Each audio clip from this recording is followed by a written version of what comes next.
embrace him, hold hands. All right. Thank you, Braden. Appreciate that.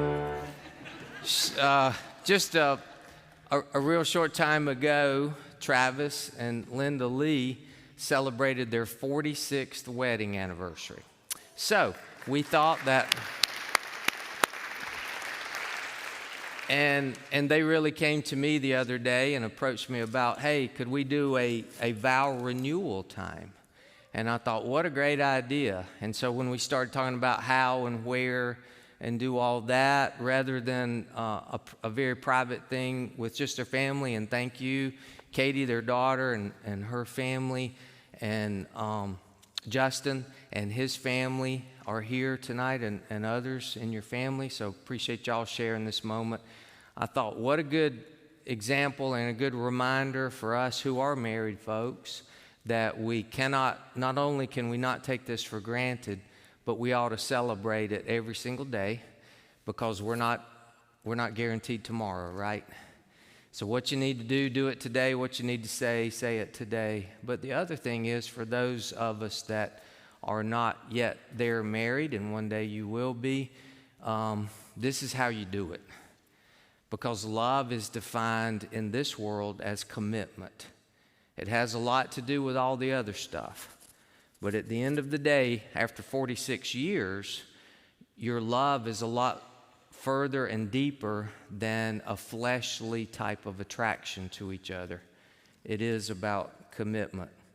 Ecclesiastes 4 says, we are better off two than one, because we have a good reward for our efforts.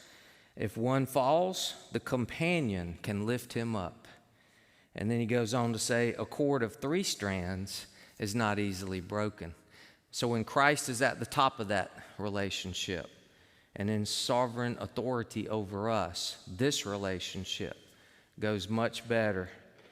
Paul said this right here is honorable among all men, and then he defined what real love is, because we have a lot of pictures in our society of things that are not love. But this is really what love is about. When he says love is patient, it is kind, it does not envy, it is not proud, it does not boast, it is not rude, it's not self-seeking, it's not easily angered, it keeps no record of wrongs, it always protects, always trusts, always perseveres. Now these 3 remain: faith, hope, and love.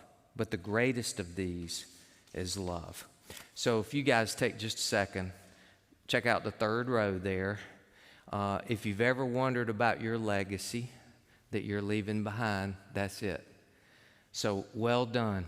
None of us are perfect parents, but the grace of God basically says, hey, the greatest gift you will leave them is what you're just doing here, with the sign of a commitment to each other till death do us part, right? So I applaud that. So Travis,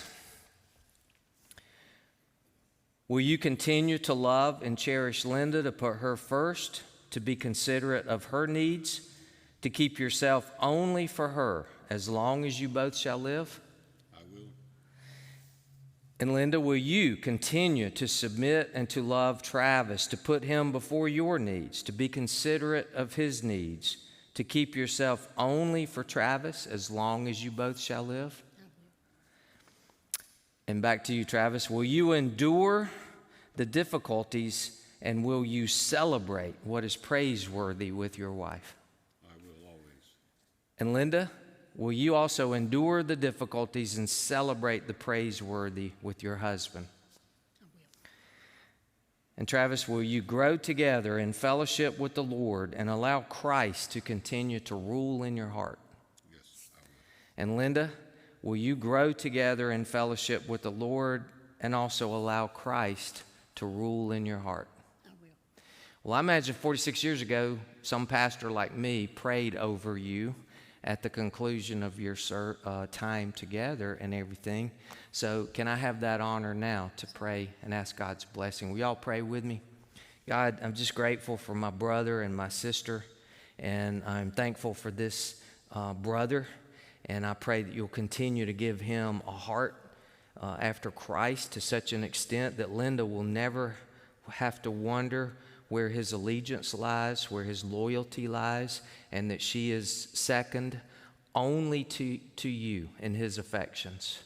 And God, give him the ability, the honesty to admit when he's wrong or to admit when he doesn't know the answer, because that actually brings security and admiration to the heart of his wife. Keep him from all the temptations that would distract him in these days. I pray for Linda. Lord, I thank you for that inner beauty of the soul that she has, that the Bible talks about, that matches her outward beauty. I thank you for her support and her never-ending patience of Travis. I pray that she will have the ability to be her own individual and to at times disagree and at times express herself, but at the same time, give him great confidence just by her ability and desire to stand by him no matter what.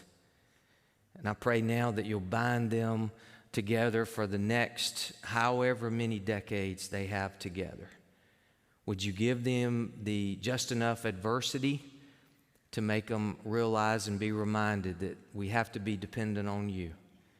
Would you give them enough success and blessings and privileges to know when they're in the middle of your will?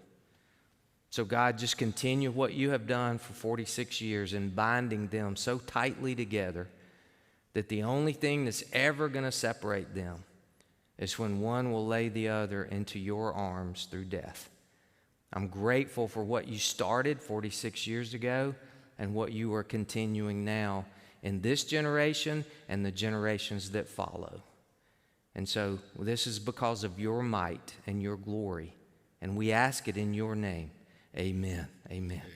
Well, if you'll turn and face your audience there, I just want to present to you, not newlyweds, but Travis and Linda as a renewing of their vows. Where are you going to go on your honeymoon again, by the way? Home. Home right now. All right. Well, let's give them a hand, right? All right. Thank you.